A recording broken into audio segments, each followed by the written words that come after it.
Hello, everyone, and happy St. Patrick's Day. Cade Mila Falcha, welcome to all of you. We're so glad to have you all joining us tonight for this night of Irish song featuring Charlie King and Joe Jencks. So thank you again for being here and enjoy the show. Well, did you ever make Colcannon made with lovely pickled cream, with the greens and scallions mingled like a picture in a dream? Did you ever make a hole on top to hold the melting flake of the creamy flavored butter that your mother used to make? Oh, you did, so did he, and so did I. And the more I think about it, sure the nearer I'm to cry. Oh, weren't them the happy days when troubles we knew not, and our mothers made colcannon in a little skillet pot? Well, did you ever take potato cake and boxed it to the school, tucked underneath your oxter with your books, your slate and rule? And when teacher wasn't looking, sure a great big bite you take of the creamy flavored, soft and melting sweet potato cake. Oh, you did, so did he, and so did I. And the more I think about it, sure the nearer I'm to cry. Oh, weren't them the happy days when troubles we knew not, and our mothers made colcannon in a little skillet pot?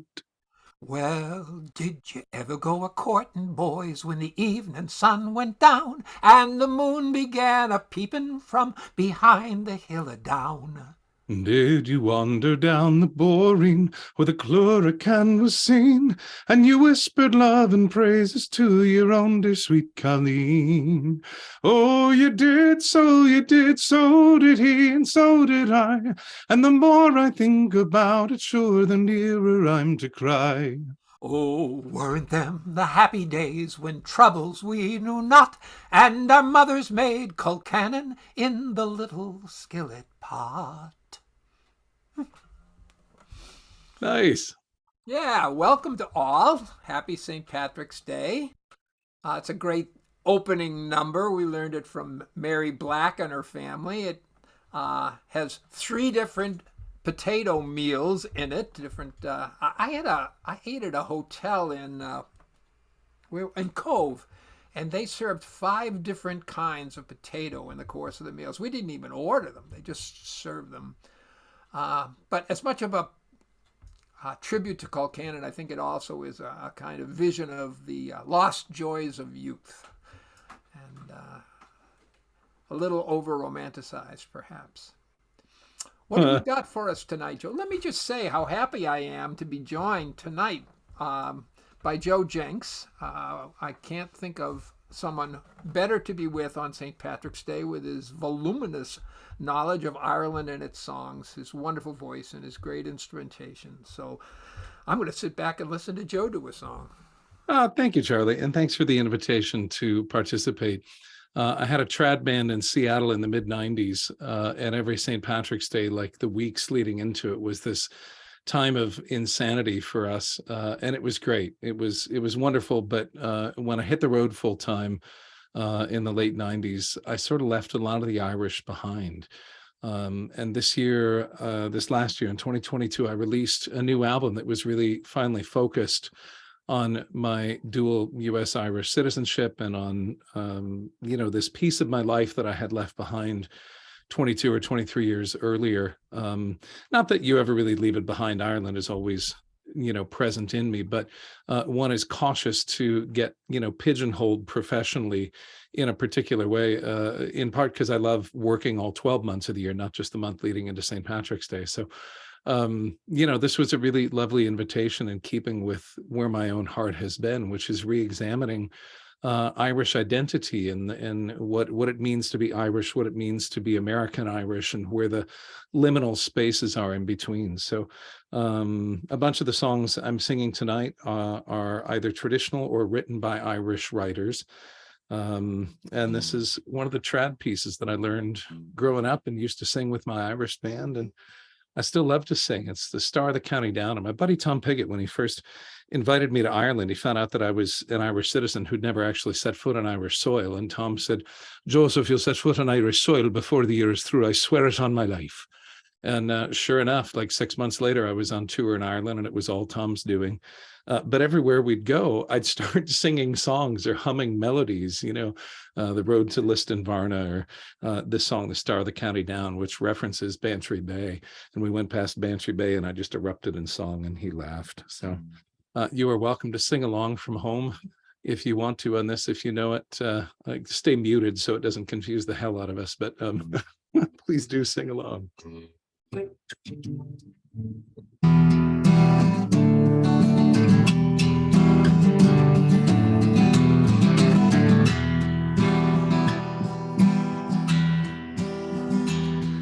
Near to Benbridge town in the county down, one morning last July, down a boring green came a sweet Colleen, and she smiled as she passed me by. She looked so sweet from her two bare feet to the sheen of her nut brown hair. Such a coaxing elf, sure I shook myself for to see was I really there. From Bantry Bay up to Derry Quay, and from Galway to Dublin town, no maid I've seen like the brown Colleen that I met at the county down.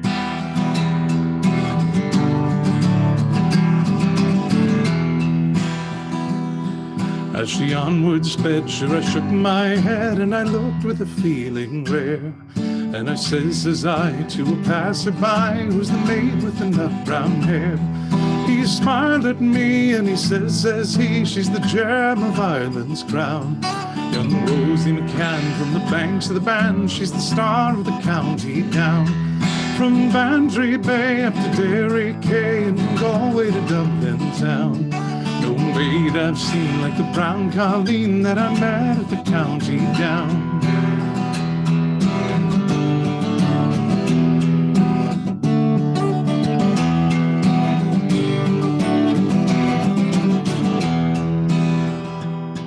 At the harvest fair, she'll be surely there, so I'll dress in my Sunday clothes, with my shoes shone right and my hat cocked right for a smile from my nut brown rose.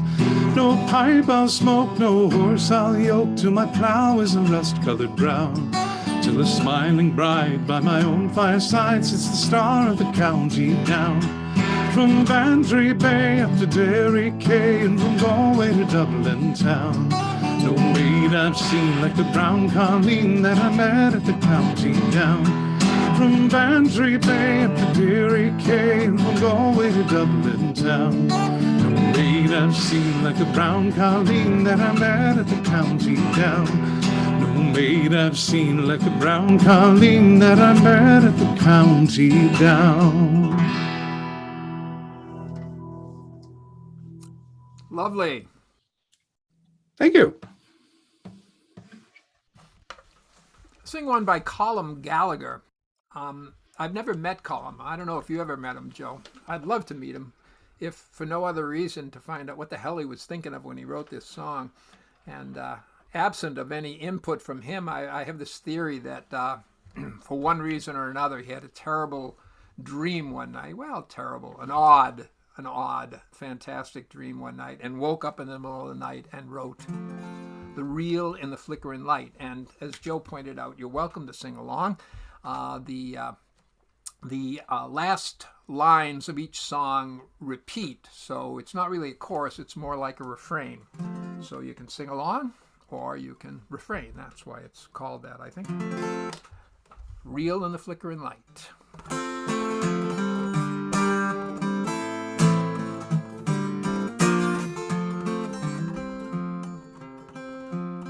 As I was walking home one evening, I know this takes some believing, I met a group of creatures with the strangest looking features. A poor old dove and a worm and a weed and a fine old pigeon, yes indeed. A daddy long legs jumped up sprite, and he danced to the reel in the flickering light. Round we go, heel to the toe, daddy long legs jumped up sprite, and he danced to the reel in the flickering light. On his thin and wispy spindles, he was deft and he was nimble. His eyes were scientific, and his dancing was terrific. And the rats and the worms, they made a din, and the nettles in the corner took it in. Oh God, says I, tonight's the night, we'll dance to the reel in the flickering light. Round we go, heel to the toe. Oh God, says I, tonight's the night, we'll dance to the reel in the flickering light.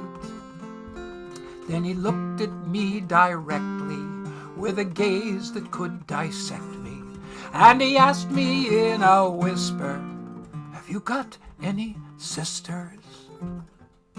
Good God Almighty, says I to him, what sort of a man do you think I am? I've only one, she's not your type, she wouldn't dance a reel in the flickering light. Round we go, heel to the toe, I've only one, she's not your type, she wouldn't dance a reel in the flickering light. Says he, does she come from another planet? Does she have a bee in her bonnet? Does she do her daily duties? You never know, we might be suited. Then the rats and the worms began to laugh, and some of them started shuffling off. We're gonna have some fun tonight, getting ready for the reel in the flickering light. Round we go, heel to the toe. We're gonna have some fun tonight, getting ready for the reel in the flickering light. I could see he had no scruples as I gazed into his pupils. They were purple or magenta, like a statue during Lent. Says I, I'll get her right away. Good man, says he, now don't delay.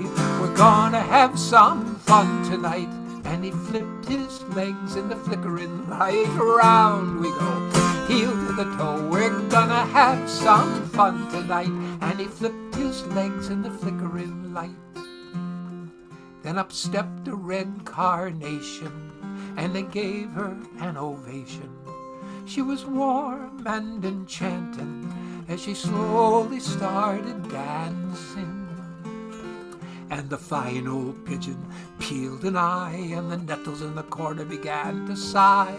Daddy Longlegs said, my oh my, are we ready for the reel in the flickering light? Round we go, heel to the toe. Daddy Longlegs said, my oh my, are we ready for the reel in the flickering light? She was gentle, she was charming, and I heard him call her darling. He was graceful as a whisper on his delicate legs of silver. And the rats and the worms were quiet as mice. The fine old pigeon said, that's nice.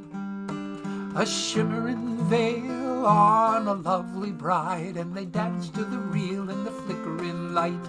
Round we go, heel to the toe. A shimmering veil on a lovely bride, and they danced to the reel in the flickering light.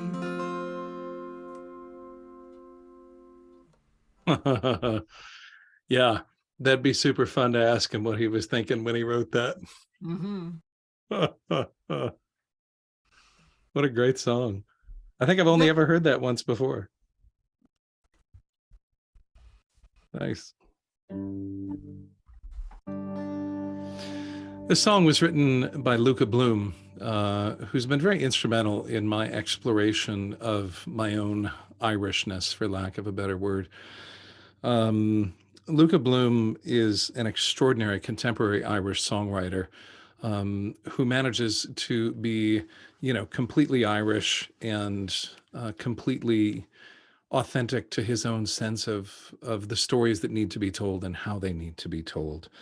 And through knowing him, I found permission to write contemporary songs about Ireland in my own voice, and that greatly affected the most recent project.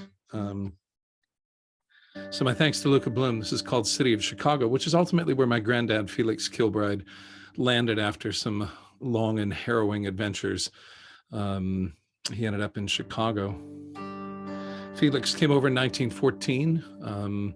I think, in an effort to avoid getting conscripted into an Irish regiment of the British Army. He was not afraid to serve in the military, but he didn't want to serve under the Union Jack. If he was going to serve, he wanted it to be either under a sovereign Irish flag or in another country that he wanted to be a part of. So he immigrated to the United States, volunteered for the Marines.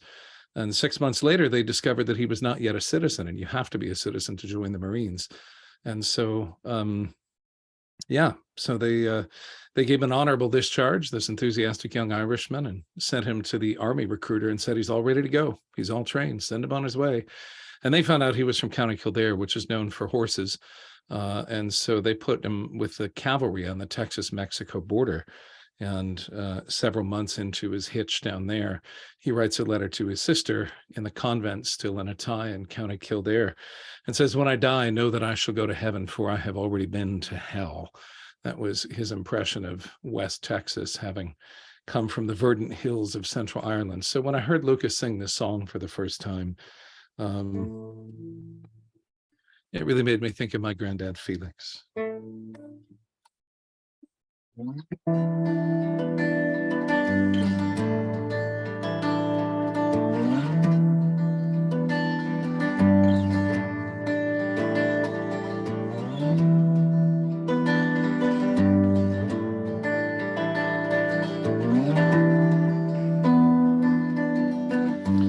In the city of Chicago, as the evening shadows fall, there are people dreaming of the hills of Donegal.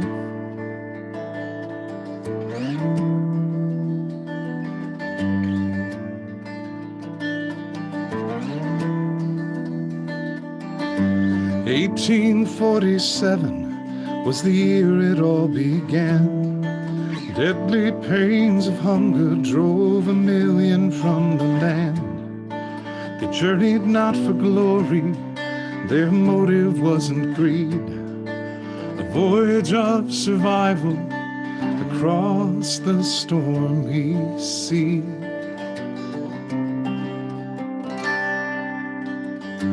To the city of Chicago, as the evening shadows fall, there are people dreaming of the hills of Donegal.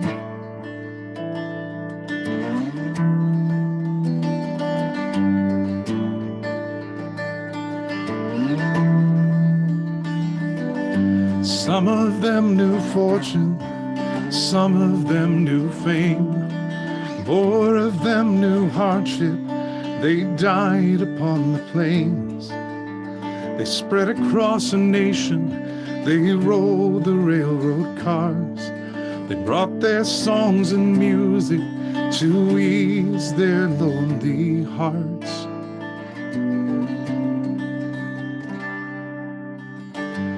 To the city of Chicago, as the evening shadows fall, there are people dreaming of the hills of Donegal.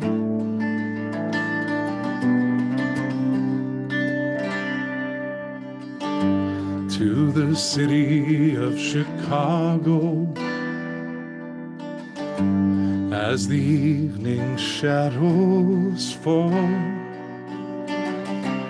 there are people dreaming of the hills of Donegal, of the hills of Donegal, of the hills of Donegal.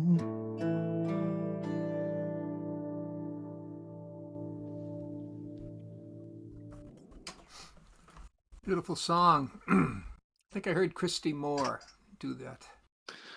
Luca's brother. What? Christy Moore is Luca Bloom's older brother. Luca's given name is Barry, and he chose Luca Bloom rather than Barry Moore as his stage name, I think in part to separate himself as a contemporary writer when he did it. But yeah, they're brothers.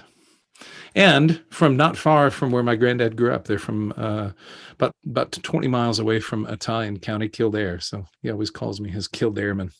There's my Kildareman there. Well, let's do one together. Great. So, We switch instruments here. Yeah. Well, Go ahead. I'll fill the dead air. It's a song by Mickey McConnell, and it's called "The Leaving." And in Ireland, high school seniors sit for final exam before they leave school, and that exam is called the Leaving Certificate or just the Leaving. And when this final exam is done, the student either goes to college or goes out working, or all too often leaves the country.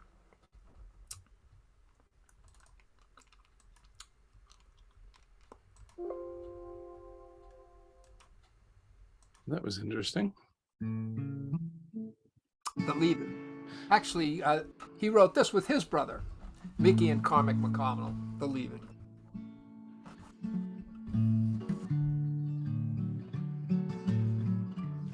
All right. So Charlie and I are going to do the death-defying act of managing a duet here on Zoom. And here we go. Zoom defying. On a city bus at noon, on a sunny afternoon, through a classroom window pane, I saw them all. Young heads or papers bent, as the pens a-flying went on an honors paper chase in that exam hall. They seemed so fair and young that it seemed so very wrong to have them captive there out of the sun. For those that teach the youth don't teach them all the truth. When the leaving's over, the leaving's just begun. In Shannon Airport Hall, I saw a beauty tall, and the lad that loved her well stood by her side. She was bound for Boston town to don her nurse's gown. She had her green card keyed, no need to hide. But he'd been turned away, no job, no place to stay, no skills the Yankees need, prospects unknown. I watched them kiss goodbye, I watched her start to cry as she walked the exit line all on her own. And she was doing her leaving, and she was grieving, not quite believing her love was gone. Though they may fail or pass for every lad and lass, when the leaving's over, the leaving's just begun. In the ward of oldest man, at 10:15, the oldest man lay there, 62, gaunt face and silver hair, not moving, lying there, watching statues on the wall, nothing left to do. They knew he was unwell when he rang his locker bell, and the little nun that came knew what to do. John, put your hand in mine, your soul is set for flying. The doors are open wide, just walk on through. And he was doing his leaving, and still was grieving, not quite believing his course was run. At last he's got his pass, he's in the honors class. Now the leaving's over, now the leaving's done. Now the leaving's over.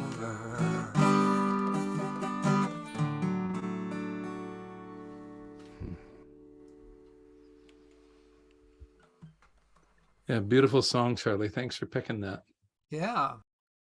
Nice singing it with ya. I did not know until we started working on this show about the leaving, which I think for many people would equate to ordinary wizarding levels in Harry Potter, taking your owls. Yeah, interesting entendre there. This is a song, even though we are doing tonight all songs written by other writers primarily, since I did just release an album of songs that I had written while on tour in Ireland.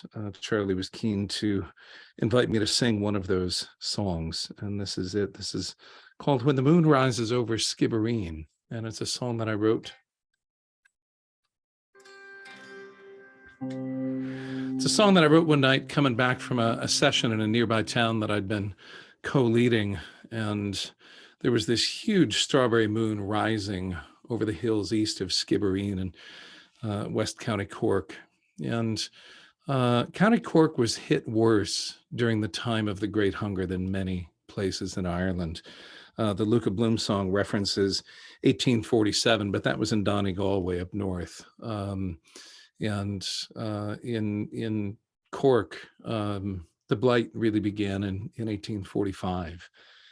And there's a reason that in the Irish language it's referred to as the Great Hunger on Gortamore, because it's now documented clearly that for a period of about 3.5 years, for every aid ship that came to Ireland with food for the ethnic Irish, there were 6 ships leaving Ireland with food that was designated export only and bound for parts of the Commonwealth. And that there were people starving in a land of plenty is well documented, which makes it all the more tragic. So it's referred to many times in the Irish language and in Ireland as the Great Hunger rather than the famine. And I remember being a kid, maybe 5, and my mom saying to me in response to something I'd learned in school, that a blight is a natural occurrence, but for starvation to occur, it's always a political problem. It's a lack of will to get food from the people who have it to the people who need it. And that at any given moment in the world, there is enough food. Oops, somebody's unmuted. There we are. Yeah, so, at any given time in the world, there's enough food to go around. So, when the moon rises over Skibbereen.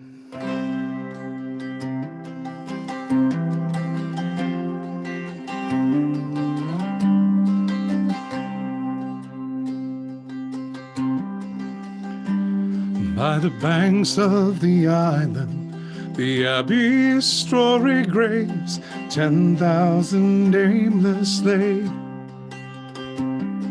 their faces forgotten, their stories remain to speak of unbearable pain. Their voices rise up as the wind breaks the silence. The trees all bear witness to shame. A blight comes from nature, starvation from politics. Through history, it's always the same. When the moon rises over Skibbereen, the most melancholy moon I have seen, do you think she remembers the sorrow she's seen when the moon rises over Skibbereen? 1845, potatoes first failed. but the people knew hard times before. So they pawned their belongings for food to survive. By late 1846, they were barely alive. Too weak from the fever and hunger and thirst to properly bury their dead, they were left by the roadside or dropped in the dirt with hardly a prayer even said. When the moon rises over Skibbereen, the most melancholy moon I have seen, do you think she remembers the sorrow she's seen when the moon rises over Skibbereen? And who takes the blame for a failure so grand? There's plenty of guilt to go round.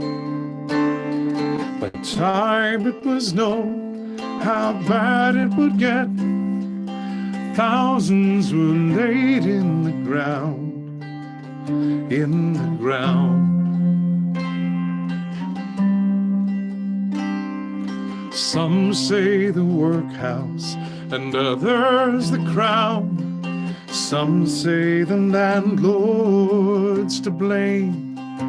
But by the next world or the new world, 3 million were gone, and the country was forever changed. Now the land and her people are thriving today, but there's a weight on the hills and the glens, and it's left to the living to remember the famine and swear to it never again. When the moon rises over Skibbereen, the most melancholy moon I have seen, do you think she remembers the sorrow she's seen when the moon rises over Skibbereen? Do you think she remembers the sorrow she's seen when the moon rises over Skibbereen? When the moon rises over Skibbereen.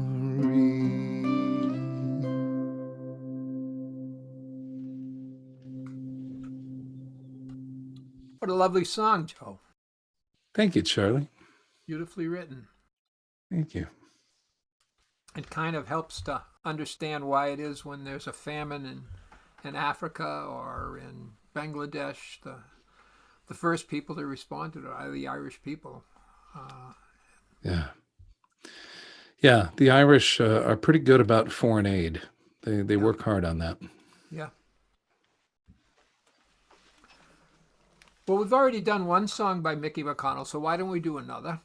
And Mickey's a great storyteller, and I think this song pretty well tells itself, so I won't belabor that.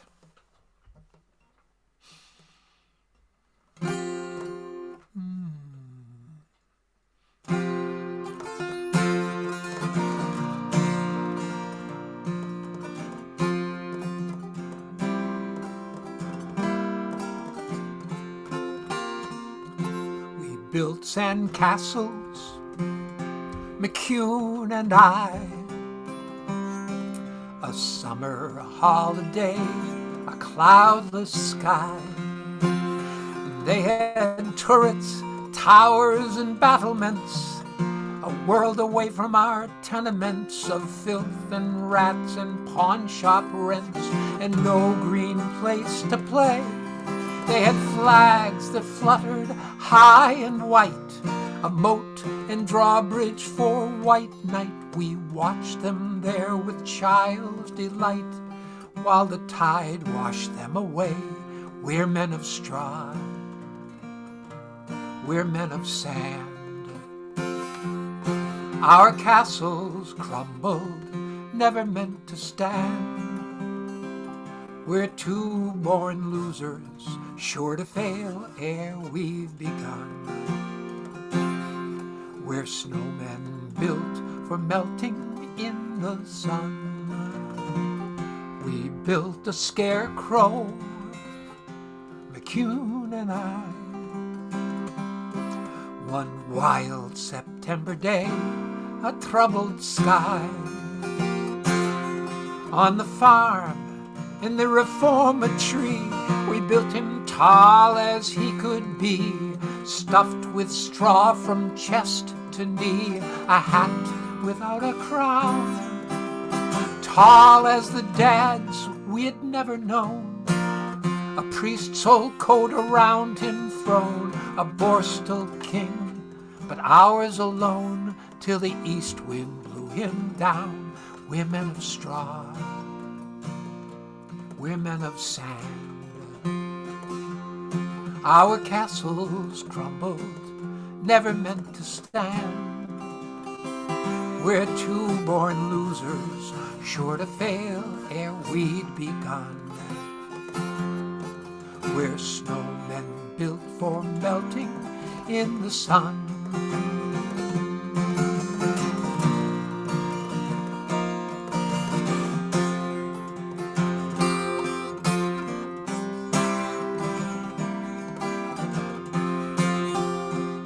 We built a snowman, McCune and I. One bleak December day, a bitter sky. In the prison yard where the convicts go, outside our cell on the lowest row, we built him of the purest snow, like two small boys at play. White as the judge who last year said, rot in the cell until you're dead. Black coals for eyes, we watched in dread as the sun burned him away. We're men of straw, we're men of sand. Our castles crumbled, never meant to stand. We're two born losers, sure to fail ere we'd begun. We're snowmen built for melting in the sun.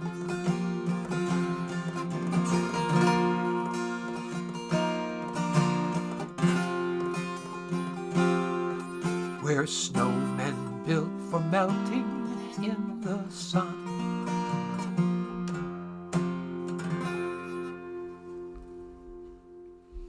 What a beautiful song. Isn't it? Yeah. Bad. There was something about it, even though it's different, maybe just because of the prison reference, had me thinking about the fields of Athenry. Is sort of a similar emotional vibe, even though that's obviously a much more contemporary song. Yeah, you should hear Mickey sing it. This song, he sounds so much like Tom Paxton. It was very, very interesting to hear it. I love to sing it. I've sung it a lot. Oh, it's beautiful, beautiful song. I don't think I've ever heard it before. Well, here you are. Thanks for that, Charlie. I'm going to sing a song written by my dear friend Kat Eggleston. She is a wonderful singer-songwriter who spent a lot of time in the Chicago area, but she lives on Vashon Island and has deep Celtic roots. And every once in a while, she just calls me up and says, "Hey, I got a song I want to share with you." And I'm always glad when she does, because more often than not, I record it. And she doesn't tour much anymore. So she caught me in May of 2020, and I don't know if you can flash back and remember what you were feeling, all the feelings, just all of them all at once in May of 2020. And she hit me with this song, and after I got done crying on the phone, I said, okay, I think I need to sing that one.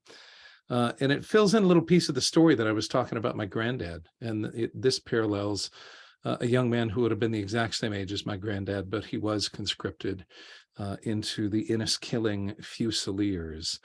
And Kat lifted this out of letters that she found on the website for the Irish National Archives.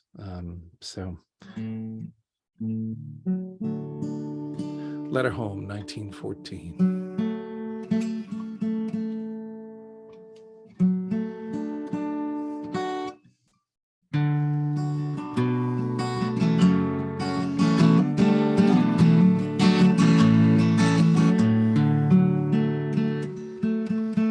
It's so much better in tune.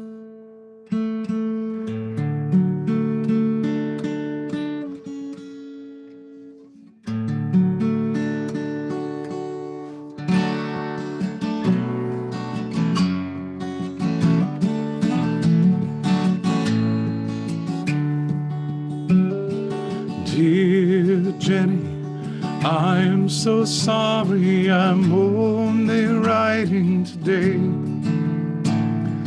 But since my leaving, I've been so lonely, I've found no words to say. My thoughts are only of Mary, I hope to hear from her soon. I only wish I'd more to bequeath if I should never return. I hear out in the trenches we're drugged with whiskey and rum. If we were ever to come to our senses, we'd never carry a gun. Because of the drink, I hardly remember telling my loved ones goodbye. I only know when I was sober, all I could do was cry.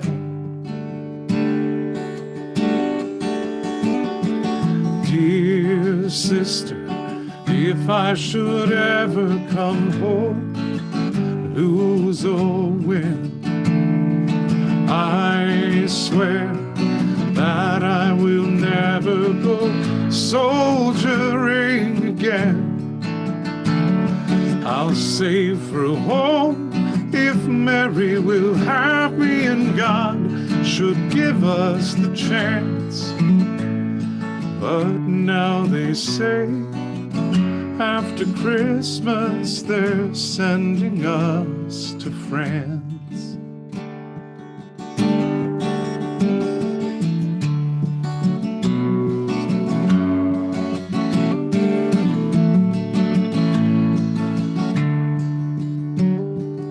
Dear sister, may you be well and may all your years be blessed. My Mary is silent. Please, if you see her, then tell her I wish her the best. All that I have, I leave it to you, so keep this letter near. Your brother John, Company D, in his killing Fusiliers. Your dear brother John, Company D, in his killing Fusiliers.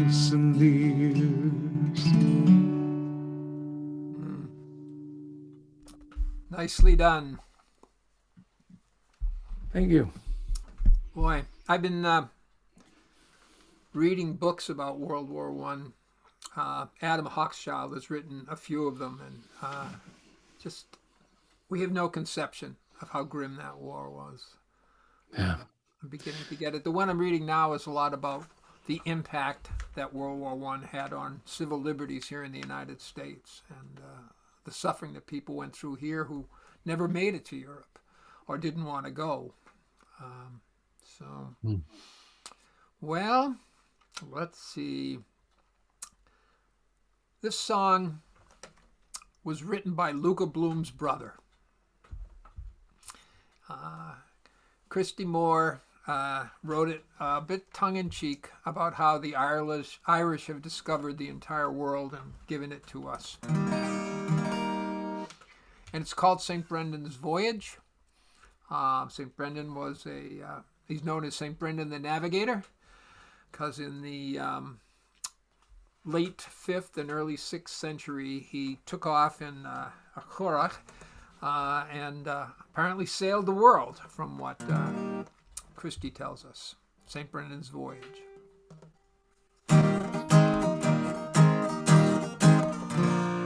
A boat sailed out of Brandon in the year of 501. 'Twas a damp and dirty morning, Brendan's voyage had begun. Tired of thinning turnips and cutting curly kale, when he got back from the creamery, he hoisted up the sail. He plowed a lonely furrow to the north, south, east, and west. Of all the navigators, St. Brendan was the best. When he ran low on candles, he was forced to make a stop. He tied up at Long Island, put America on the map. Did you know that Honolulu was found by a Kerry man? He went on to find Australia, then China and Japan. When he was touching 70, he began to miss the crack, and turning to his albatross, says he, I'm heading back. Is it right or left for Gibraltar? What tack do I take to Mizzen Head? I'd love to settle down by Ventry Harbor. St. Brendan to his albatross, he said. That's the repeating chorus.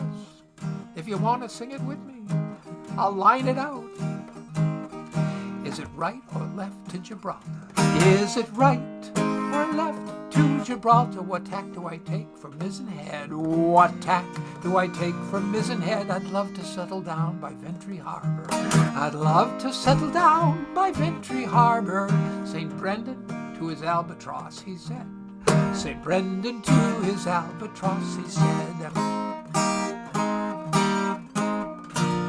To make it fast, he bent the mast and built up mighty steam round Tierra del Fuego and up the warm Gulf Stream.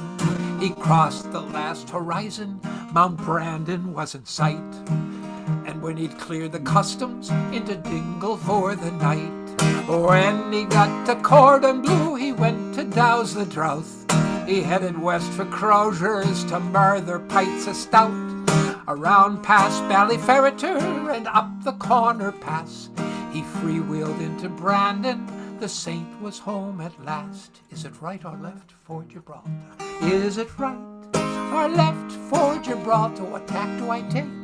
What tack do I take from Mizzen Head? I'd love to settle down. I'd love to settle down by Ventry Harbor. St. Brendan to his albatross, he said. There were 281 people living in Brandon at that time. The entire population came. The place was chock-a-block. All of your love nor money'd get your nose inside the shop. The fishermen hauled up their nets. The farmers left their hay. For Kerry people know that saints don't turn up every day. Everything was going grand till Brendan did announce his reason for returning was to try to set up house. The girls were flabbergasted at St. Brendan's neck to seek a wife so late in life and him a total wreck. Is it right? Is it right or left for Gibraltar? What tack do I take? What tack do I take for Mizzen Head? I'd love to settle down. I'd love to settle down by Ventry Harbor. St. Brendan to his albatross, he said. Worn down by cruel rejection that pierced his humble pride. By God, says Brendan, if I run, I'll surely catch the tide. Turning on his sandals, he made straight for the docks, and hauling up his anchor, he cast off from the rocks. As he sailed past Inishfickalon, there stood the albatross. I knew you'd never stick it out. 'Tis great to see a boss. I'm bailing out, says Brendan. I badly need a break. A fortnight is about as much as any old saint can take. Is it right? Is it right? Or left for Gibraltar? What tack?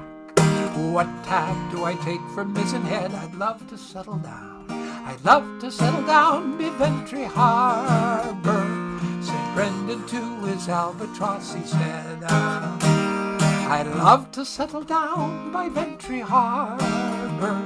St. Brendan too is albatross, he said.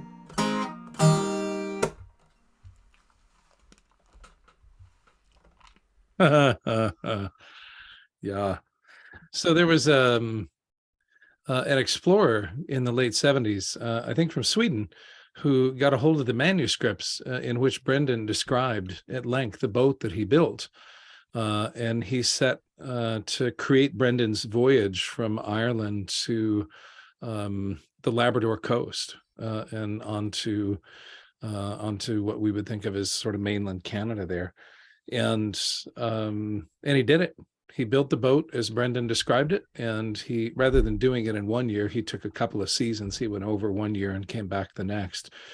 But he absolutely proved that Brendan could have reached, the Americas easily enough, because you sail north and you hit, you go from Ireland, hop over to Scotland, head up, the Orkneys and you just keep following the islands north, and then you follow the birds. And that's part of what he did, was follow the birds to know that there had to be land out there, because birds that were not seabirds were visible to him. So he'd keep following them until he'd see land on the horizon and trace the islands across. And it's kind of amazing.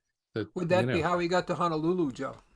That I can't offer any authenticity to, but it's a right fine song. Nor that he would have even had the energy for a spouse once he returned to Ireland. I can't verify the authenticity of that either. Well, I have searched high and low to find an Irish song that has a happy ending, and I did find one. This is called When a Man's in Love, and it comes from the very northern part of the Republic, Belfast, but just south of Belfast in that area. Belfast, of course, is in Northern Ireland, but just across the border into the Republic, there are many surrounding communities that were connected before geopolitical boundaries were drawn as they were now. And so this is not understood as a traditional song per se, but it's probably older than when it was first documented, which was about 1820. It's called When a Man's in Love.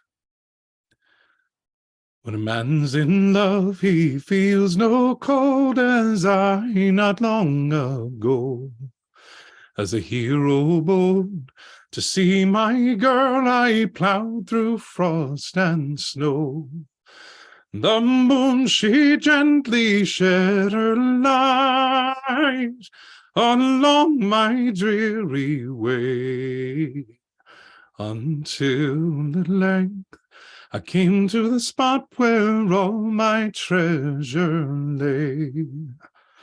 I knocked on my love's window, saying, "Oh dear, are you within?" And softly she undid the latch, so slyly I stepped in. Her hand was warm, her breath was sweet, and her tongue it did gently glide.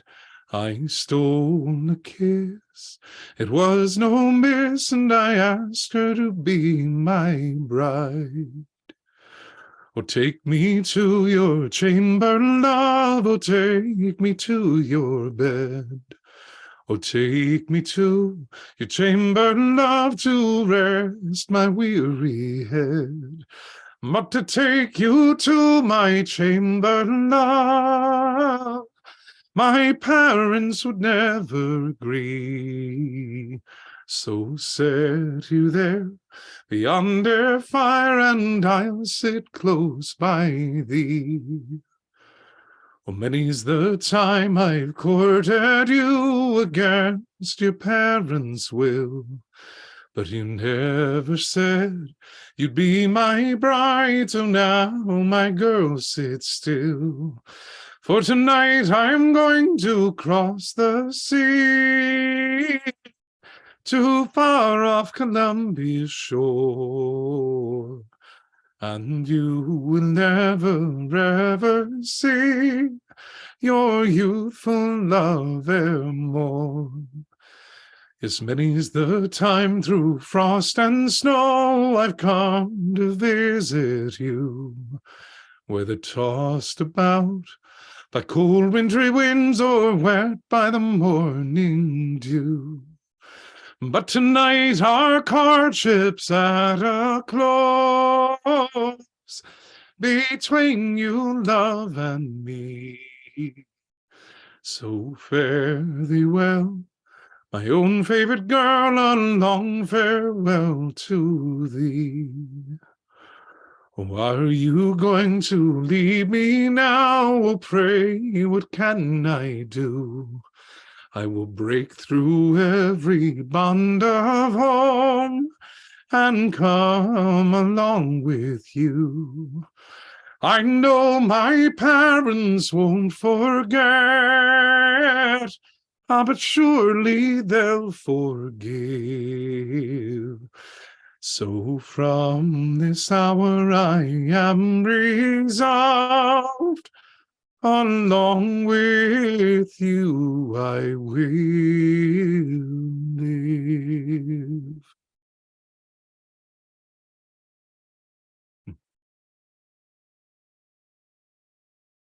Thank you.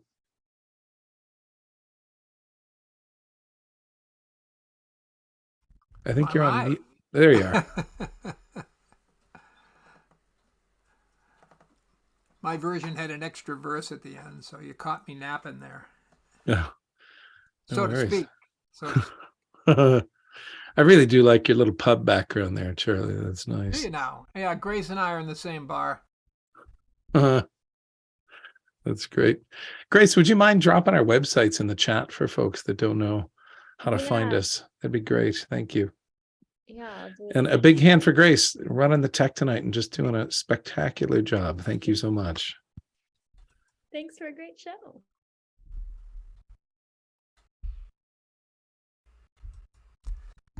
So,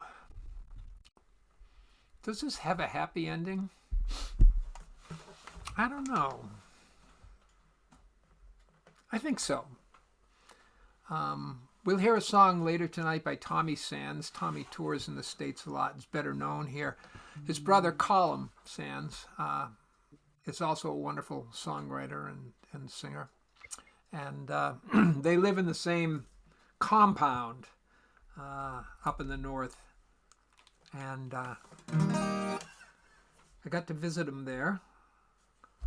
They look across this loch. No, it isn't a loch. What is it when it's sort of an estuary? Anyhow, they look across to the Republic, but they're solidly in the north. And it used to be a great place for smuggling because when the tide was low, you could just walk across. Now you don't have to. That's progress.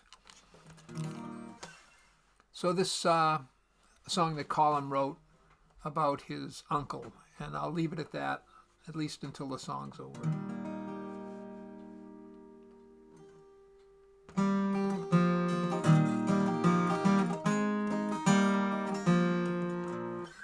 It's exactly a half step too high.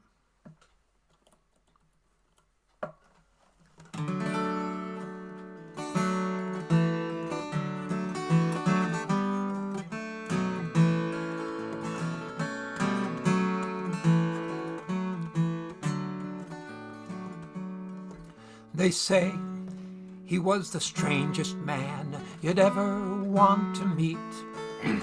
He didn't like the towns at all, and he kept to the quiet streets.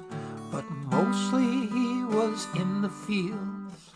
He always wore a cap, the same one for a Sunday as for Briarden up a gap. And no one has a photo of this man. No one seems to know his plan. He was lonely as a baby, gentle as a child, and it seems he often spoke of Oscar Wilde. I mind we used to see him on the quiet summer nights, standing by the roadside like a rabbit in the lights. He'd never wave, just nod his head. He always wore a tie. Some people said that he was odd, others said just shy, and no one has a photo of this man. It seems he loved a girl one time, but she must have gone away.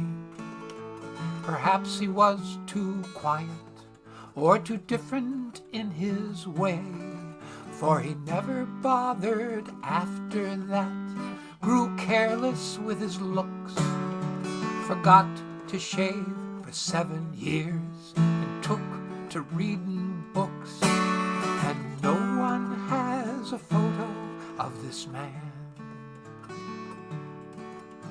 I saw him in the cornfield, sowing with his hand. He understood the weather, and he understood the land.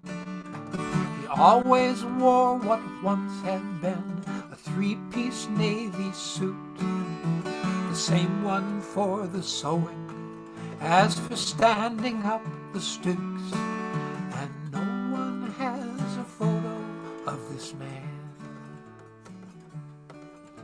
They say he'd stand for hours gazing at the hills, his bicycle beside him, both of them as still as statues in the sunset, and no one knew his mind.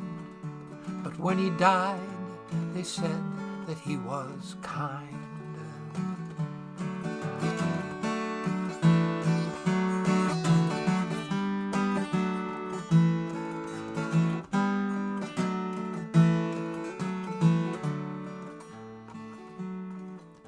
We laid him down this morning.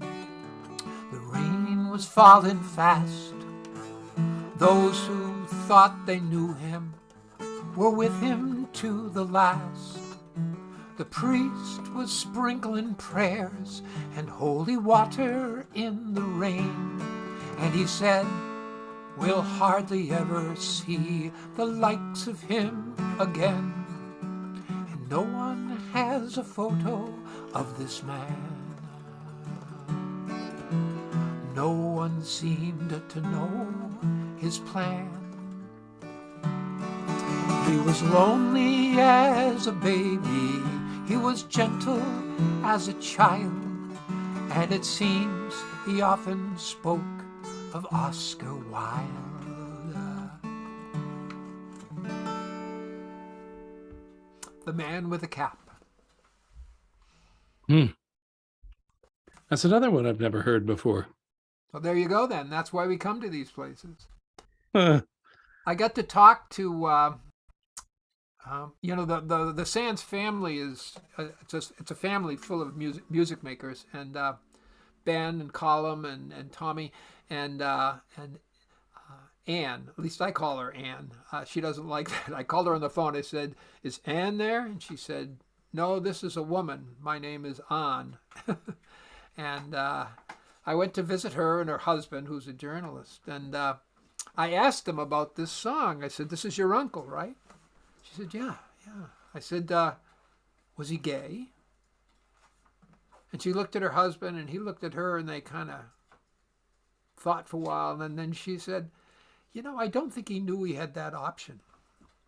wow. So maybe not such a happy ending. I don't know. Mm. He did have his books, though. Wow. Well, he found his own path. He threaded the needle a little bit and found his own way. Mm-hmm. So this is the one you brought to us. We're going to try to defy Zoom again and do it as a duo.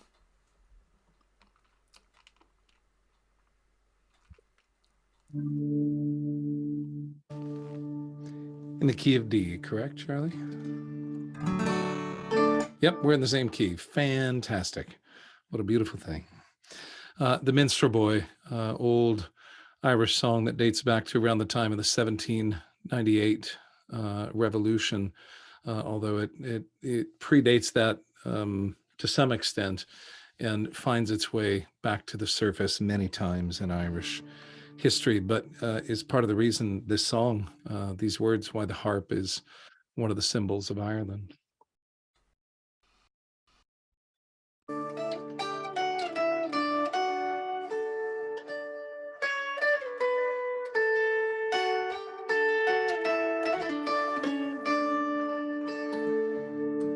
The minstrel boy to the war is gone.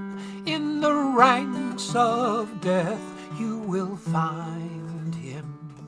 His father's sword he has girded on, and his wild harp slung behind him.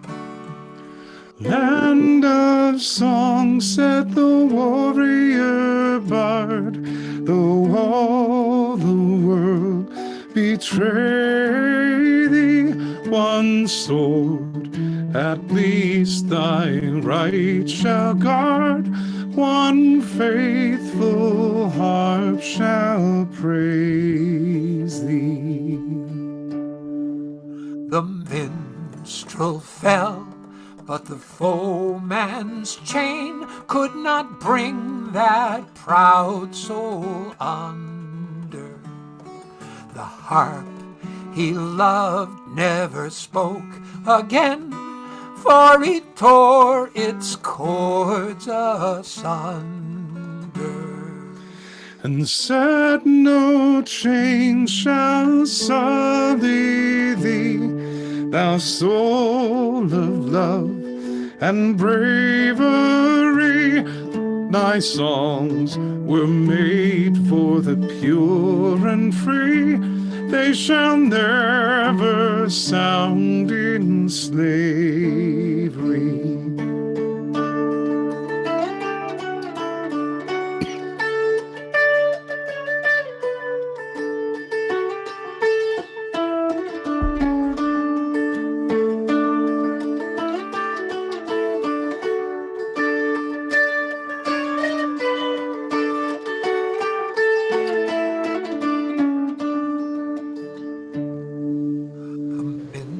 Minstrel boy will return, we pray.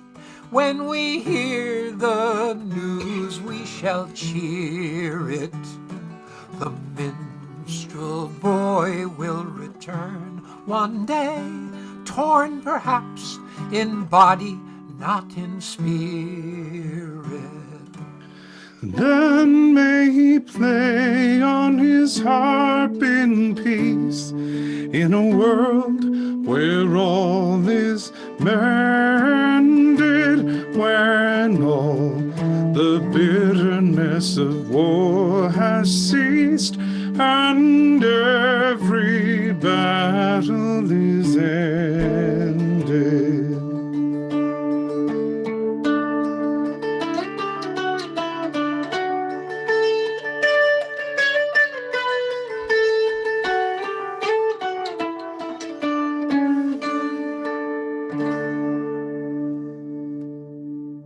Sweet.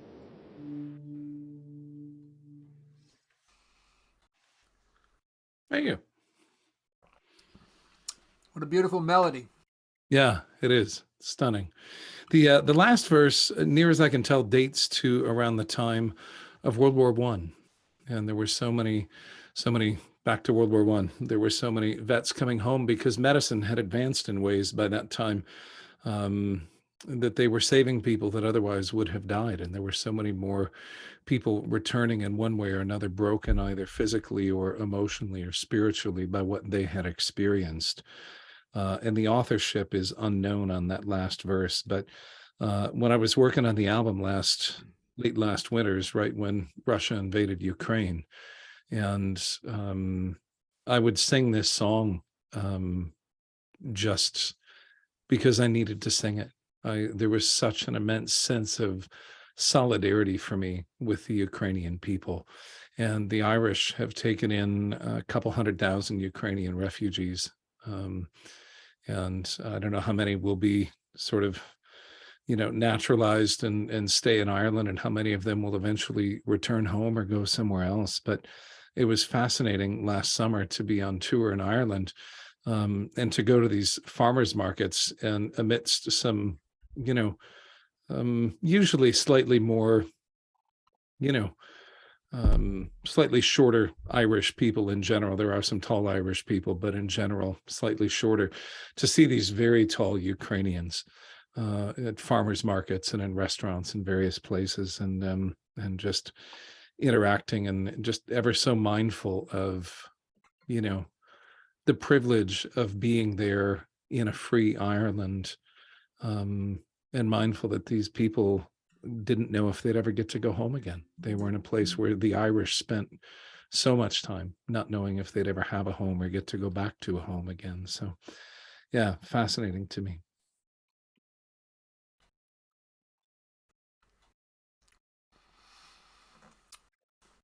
Song by Johnny Mulhern. It's called Maddie,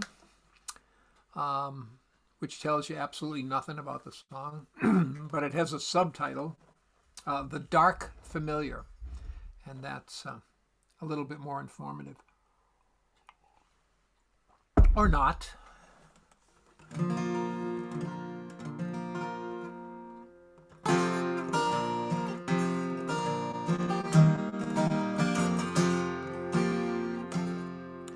Maddie went out on a frozen night, heading for the pub, shoulders hunched up tight, his eyes down on the railroad track, his old cow Delia sad lowered him back. He met with a dark and a troubled man, as he passed him by, called back at him, "Hey, Maddie, can't you see what's become of me in this country of the blind? The house I've left is dead to me, to be mine, rhyming and me poetry. All I've left is the beat of the stagger heading down the Curragh line." Maddie passed on as quick as he couldn't stand such a crooked man sober. All he wanted was the lights of the bar, the Nightingale and the Wild Rover. When he came in, they were saying, "Oh, he's back. Did Delia drive you out with your spouting and your swearing? We don't want to hear about Bunker Hayden.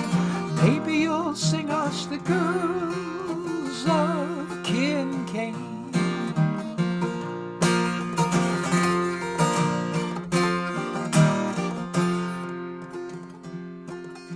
The publican eyed him steadily as he handed him a pint of porter.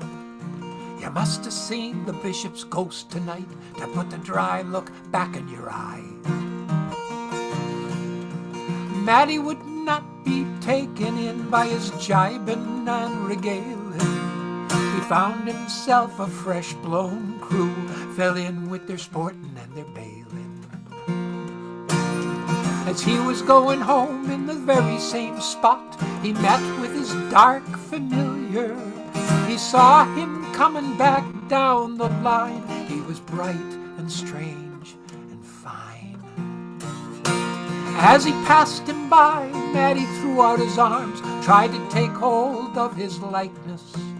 In the morning we found his frozen corpse at the butt of the Curragh line.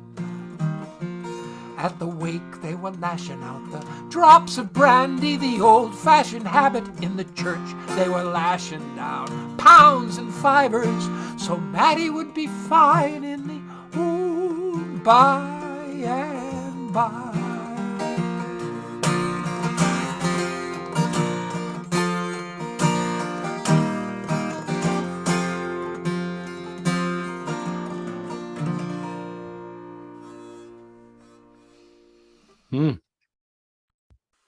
Nice. Spooky. There's another one I don't know.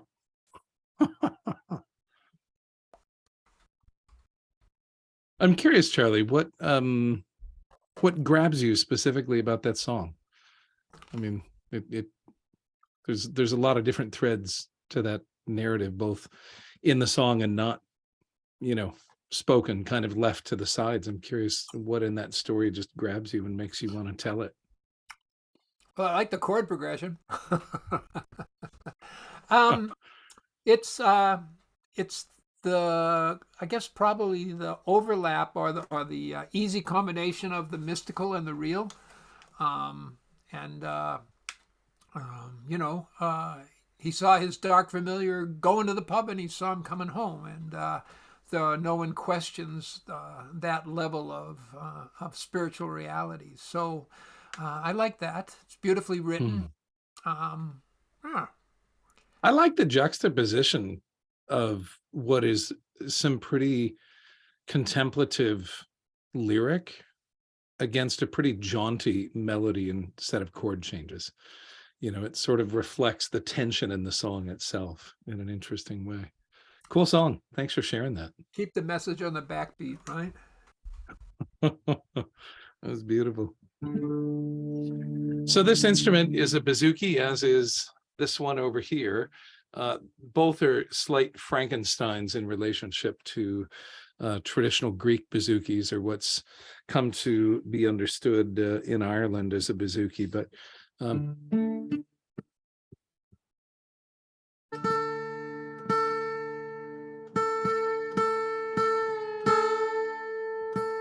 I go toe to toe with any banjo player on tuning.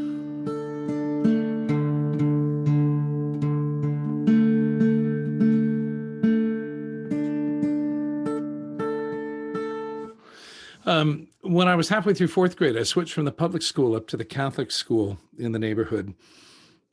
And I was struggling. I am the youngest of 7 children in my family, and all of my siblings are musical and, alert, engaged people in the world. And so I had the benefit in this almost 17-year spread between myself and the oldest and all the siblings in between of sort of keeping pace with them and all of the things that they were studying years ahead of me in school and out in the world. And I started the second half of fourth grade reading at a first grade level and with a college level vocabulary. Dear Sister Margaret Rose, one of the kindest people I've ever met, gave up 3 days a week her lunch hour to help me solve some dyslexia and help me make sense of the written language, help me understand, the gaps between the words that I had memorized and whose meanings I understood, and my inability to make sense of them written on the page. And so she really gave me the gift of language, which is what that's a horse I've been riding for most of my adult life as a songwriter and poet. So I'm always mindful of that and grateful to her for it. You better bet that Sister Margaret Rose was Irish. So she found out that this new student in the class, and I had, contributed significantly statistically to, the student body in a class of 13. I was the 14th student. And it was great to be in a smaller learning environment. But Sister Margaret Rose found out that I played guitar and sang and was Irish. And she asked me if I might like to bring my guitar into school on St. Patrick's Day and play a few songs for my fellow students. And I said, well, sure. And so I went home and I got the songbook that my granddad had brought with him from Ireland. A guy that came here with nothing but a single suitcase and everything he owned in it had managed to make room for a songbook that had all the lyrics to his favorite songs. Ironically, I discovered years later when I bothered to look inside the inside cover of this book that it was published in New York City, but it made its way to Ireland and then came back with Granddad Felix. And I picked out a couple of songs. One was The Star of the County Down, and one was this one. And the wonder is that after singing this song, that Sister Margaret Rose asked me for a second. Extraordinary faith in a young person. But once we got past the hangings, I guess she figured it was all going to be good from there.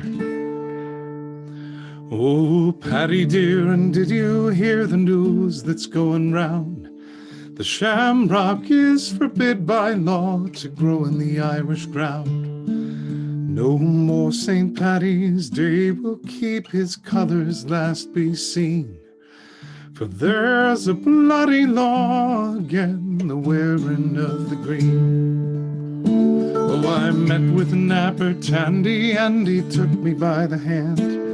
He says, how's poor old Erin, and how does she stand? She's the most distressful country that ever I have seen. For they're hanging men and women for the wearing of the green. For the wearing of the green. For the wearing of the green. They're hanging men and women for the wearing of the green. But since the colour we must wear is England's cruel red, old Ireland's sons will ne'er forget the blood that they have shed. So take the shamrock from your hat and cast it on the sod. It will take root and flourish, though underfoot 'tis trod. When the law can stop the blades of grass from growing as they grow, and when the leaves in summertime their verdure do not show, then I'll change the color that I wear up in my caubeen. But till that day, praise God, I'll live still wearing of the green. For the wearing of the green. For the wearing of the green. Yes, till that day, praise God, I'll live still wearing of the green. If the colour should at last be torn from Ireland's heart, her sons and precious daughters from this dear old soil will part. I've heard whispers of a country that lies far beyond the sea, where rich and poor stand equal in the light of freedom's day. Oh, Erin, must we leave you driven by the tyrant's hand, and seek a mother's blessing in a strange but happy land, where the cross of England's thraldom is never to be seen, but where, praise God, we'll live and die still wearing of the green. For the wearing of the green. For the wearing of the green. Yes, where, praise God, we'll live and die still wearing of the green. For the wearing of the green. For the wearing of the green. Yes, where, praise God, we'll live and die still wearing of the green.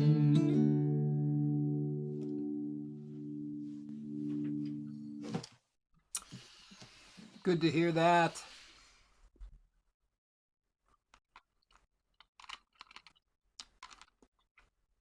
Oh, here's a song that the Dubliners recorded, and I actually got to sing with the Dubliners. That's one of the benchmarks I want to. That's cool. Yeah, it was really cool. Nice. I was singing at a festival in Moneymore with Tommy Sands and Colin Sands, and it was one of those we shall overcome moments where at the end of the festival the Dubliners closed the show and then they called all the other performers up on stage. So that was it, my 5 minutes of Irish fame. And this is a song that was written by Joe Dolan, and it has to do with how to approach this song. I think Annie Patterson is in the house tonight, if I'm not mistaken, and she and I love to sing a song called Statue Down that Rick Burkhart wrote about how many statues in the United States and in the United Kingdom have been taken down since the death of George Floyd, actually, and the rising that occurred after that. And so I thought in that spirit, this would be a good song to include tonight. It was written on the 50th anniversary of the Easter Rising about a statue in the center of Dublin. It was erected in 1879 of Lord Nelson.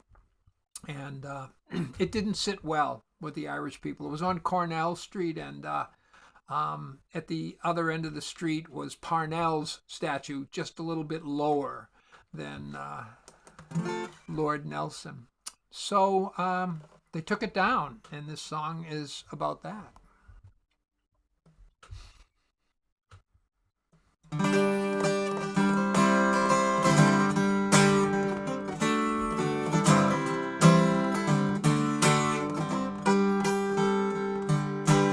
Oh, poor old Admiral Nelson is no longer in the air.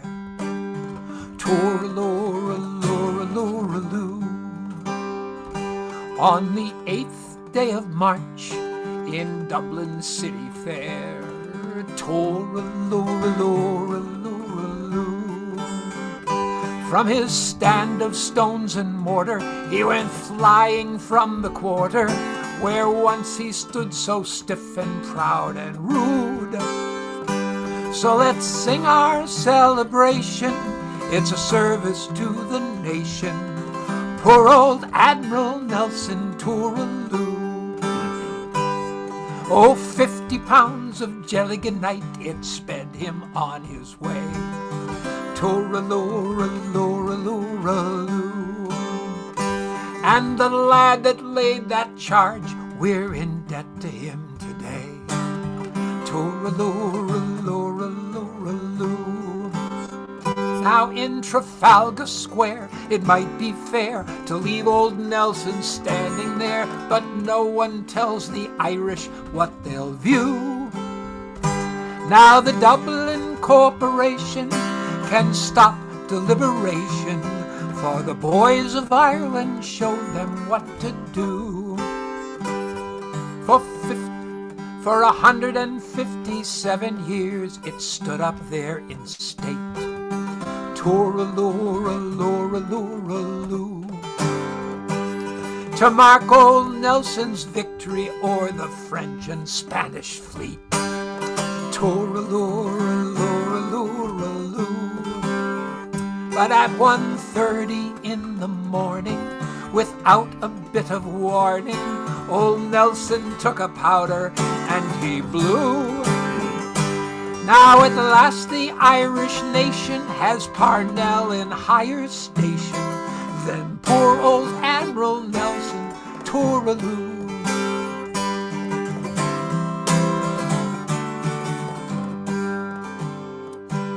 Oh, the Russians and the Yanks with lunar probes they play. Toor-a-loo-a-loo-a-loo-a-loo. And I hear the French are trying hard to make up lost headway. Toor-a-loo-a-loo-a-loo-a-loo. But now the Irish join the race. We have an astronaut in space. Ireland is now a world power too. So let's sing our celebration. It's a service to the nation. Poor old Admiral Nelson, toor-a-loo.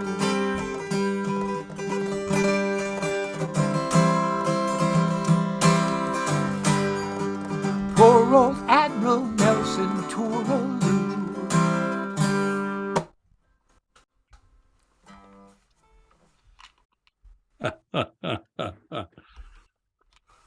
Yeah. What's the language on that? The describing the explosives. Jelliganite.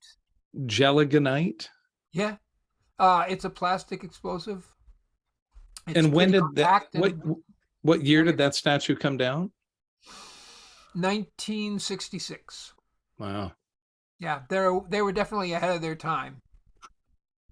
But I love that last verse about the astronaut. Yeah, that's brilliant. Absolutely brilliant. What a great song. Nice segue to you, huh? Well, yeah, here it is. I've been wanting to learn this song for a very long time, and I have to own that I have not committed these words to memory. But as I was singing it today, I realized why. This is a hard song, and it breaks my heart to sing it. It just, yeah. If you really open your heart to this story, it's a Tommy Sands song. There Were Roses, and yeah, it's just, I got to hear him sing this for the first time at the Linda Norris Theater. Wanda Fisher, it was maybe 20 years ago. Wanda Fisher invited me to come hear Tommy Sands. I'd never heard him before, and she knew I was in town and had a night off. And so I went to the Linda Norris and got to visit with him just a little bit after. And I've since been at the Old Songs Festival parallel with him when we were playing the same year at the festival. But this is just a phenomenal song and one of my very favorites. But I get why it's always been hard to memorize for me, because my own emotions get in the way a little bit. But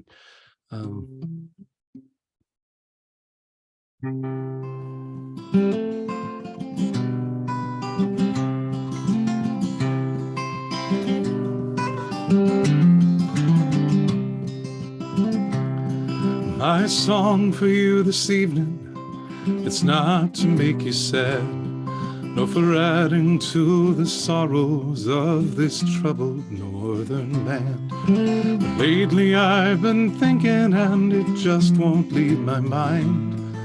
I'll tell you of two friends one time who were both good friends of mine. Alan Bell from Brannert, he lived just across the fields, a great man for the music and the dancing and the reels. O'Malley came from South Armagh to court young Alice Fair, and we'd often meet on the Ryan Road, and the laughter filled the air. There were roses, roses, there were roses, and the tears of the people ran together.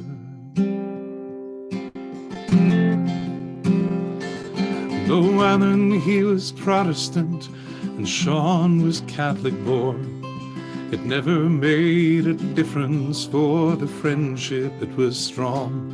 And sometimes in the evening when we heard the sound of drums, we said it won't divide us, we will always be as one. For the ground our fathers plowed in, the soil it is the same, and the places where we'd say our prayers have just got different names. We talked about the friends who died, we hoped there'd be no more. It's little then we realized the tragedy in store. There were roses, roses, there were roses, and the tears of the people ran together. It was on a Sunday morning when the awful news came round. Another killing has been done outside Leary town. We knew that Alan danced up there, we knew he liked the band, but when we heard that he was dead, we just could not understand. We gathered at the graveside on that cold and rainy day. The minister, he closed his eyes and he prayed for no revenge. And all the ones who knew him from along the Ryan Road, they bowed their heads and they said a prayer for the resting of his soul. There were roses, roses, there were roses, and the tears of the people ran together. Well, fear, it filled the countryside, there was fear in every home, when a car of death came prowling round the lonely Ryan Road. A Catholic would be killed tonight to even up the score. Oh Christ, it's young O'Malley that they've taken from the door. Alan was a friend, he cried, he begged them with his fear. But centuries of hatred have ears that cannot hear. An eye for an eye was all that filled their minds, and another eye for another eye till everyone is blind. There were roses, roses, there were roses, and the tears of the people ran together.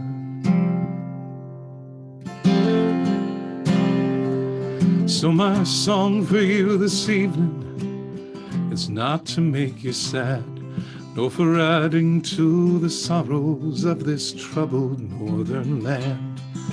But lately I've been thinking, and it just won't leave my mind. I'll tell you of two friends one time who were both good friends of mine. I don't know where the moral is, or where this song should end, but I've wondered just how many wars are fought between good friends.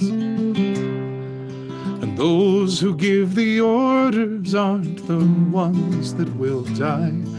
It's Bell and O'Malley and the likes of you and I.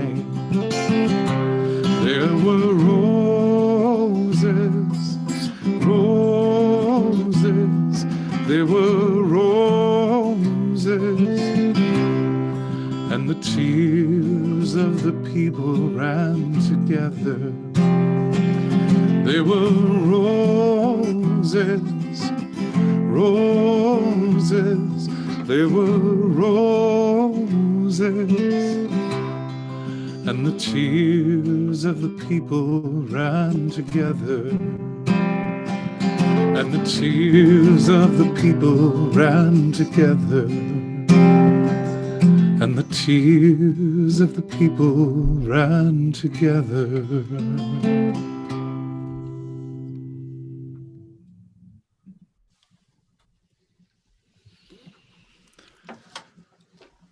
I suspect that's the song Tommy will be best remembered for. Yeah. Yeah. I think it's important not to leave Ireland stuck in the place that it was. Mm-hmm. You know, it's important to remember that Ireland has made extraordinary progress. And sometimes I think when American singers go over there and want to sing about the Troubles, so many of the Irish are like, you know, we're done with it. You know, we're over it. We want to build a new future. Whatever pain we have been through, we don't want to dwell in it. We want to build a better Ireland. And I get that. And even there's debate among people, some who really want something more akin to a Truth and Reconciliation Commission, and others who just, you know, let the past be the past. Let's learn what we can from it, but let's build a brighter future. And I can really appreciate both sides of that. But I'm so glad that Tommy wrote this, and that so many other writers in Ireland documented in song the deeper truths, the human truths of what they witnessed and experienced and lived through. You know, from whatever era of Irish history, it's important to note that Ireland is a thriving, beautiful, resplendent nation that has transcended extraordinary difficulties. And I think it really does have a bright future. I think a great description of that journey is a book that was written by a fellow named Fenton O'Toole. It's called We Don't Know Ourselves, and it's a modern history of Ireland, and it traces that path of misery and resurrection. And I really learned quite a bit from reading it. Yeah, the peace accords, the Easter Good Friday peace accords, get credit for the cessation of violence, but it's so much more pragmatic than that. With Ireland and Northern Ireland both as part of the EU, a porous border is possible, and therefore the need for the black market ceased to exist. And without the black market, a lot of the violence ceased to exist. You know, people could just go across a border and see a doctor if they needed to, or get medicine, or go to school, or get a job if they couldn't find one where they were. And there were some very pragmatic human solutions to what was at that point an amalgamation of centuries of violence. And it is my hope, and the hope of, I think, all all people that Ireland and Northern Ireland can transcend Brexit and continue to find a way to be very, very peaceable as they share an island. They say one of the first victims of war is the truth. And I think one of the tragedies of those troubles, see, we're not moving on yet. One of the tragedies of those troubles is the way people's speech and relationships were under such scrutiny. There was fear, there was censorship, there was a lot of self-censorship. Another book that really had a big impression on me was a book called Milkman.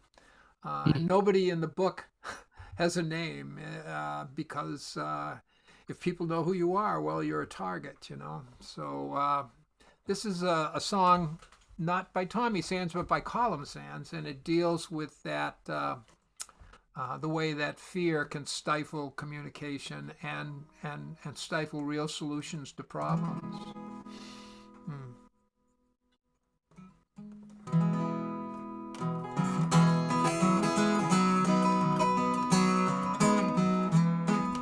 Whatever you say nothing when you talk about you know what.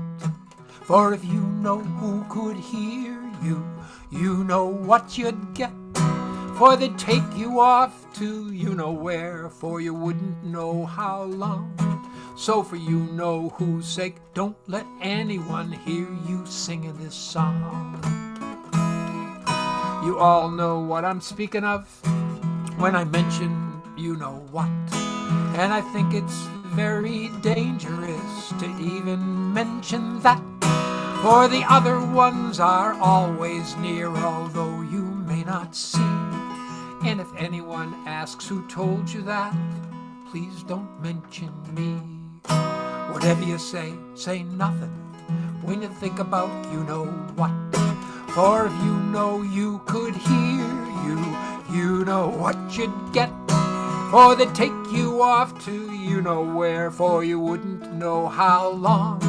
So for you know whose sake, don't let anyone hear you singing this song. And you all know who I'm speaking of when I mention you know who. And if you know who could hear me, you know what he'd do.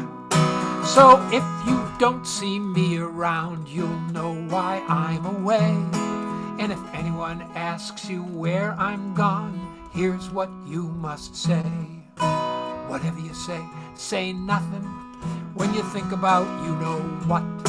Or if you know who could hear you, you know what you'd get. Or they take you off to you know where, for you wouldn't know how long.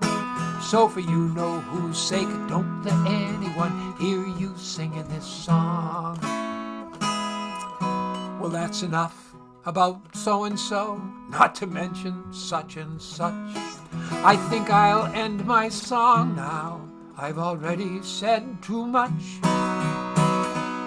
For the less you say, the less you hear, the less you'll go astray. And the less you think, the less you do, the more you'll hear them say. Whatever you say nothing when you talk about you know what. Or if you know you could hear you know what you'd get. They'd take you off to you know where, for you wouldn't know how long. So for you know whose sake, don't let anyone hear you singing this song.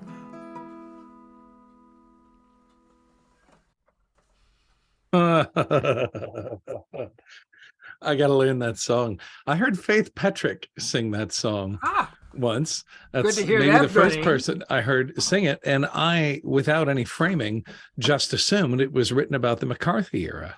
I assumed, like, I had a totally different reference point for it, and I assumed that that's what it was about. And so it's really fun to hear you frame this for us. Cool song. I'm definitely going to have to learn that. That should be up my sleeve. It's in the script, Joe.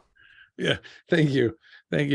And there is a recording being made of this concert. So those of you who are in the room, if you want to come back and take a look at this again or listen again, you'll be able to do that for a period of time. and an email will be sent to you with details about that once it's available for viewing after the fact. Charlie, thank you so much for organizing and orchestrating this concert this evening. Just, I can't imagine any place I would rather be right now than sharing songs with you in community. What a joy. Thanks, Joe. It's mutual. I might have organized it, but Grace up there has been orchestrating it. Thank you, Grace. And you can tell if we're thanking people, we must be getting close to the shank of the evening. So what'll we close this show with, Joe? Well, I think the parting glass would be an appropriate one. I think that's a good one. If you wouldn't mind giving me a note there, that would be grand. Let's see what we can give you here. Oh, you want a note or a chord? Sure. How about that? That's preferably a chord that's in the song. That's an E chord. That's perfect. Thank you very much, Charlie. I appreciate that. And thanks to all of you for joining us on this fine St. Patrick's Day. Sláinte, which is in the Irish language, to your health. And hang around, because we'll be going to the gallery soon and giving a shout out to all of you who came.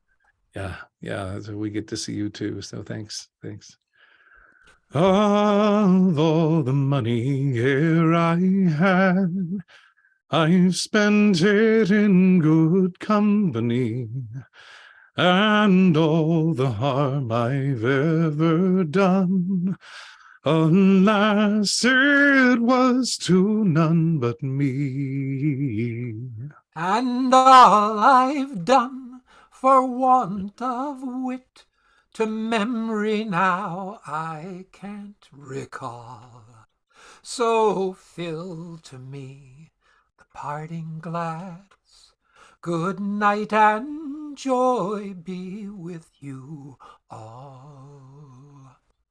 If I had money enough to spend, and leisure time to sit a while, there is a fair maid in this town that surely has my heart beguiled. Her rosy cheeks and ruby lips, I own she has my heart enthralled. So fill to me the parting glass. Good night and joy be with you all. Of all the comrades e'er I've had, they're sorry for my going away, and all the sweethearts e'er I've had, they would wish me one more day to stay. But since it falls unto my lot that I should rise and you should not, I gently rise and softly call, good night and joy be with you all. Sláinte. Wow. What a treat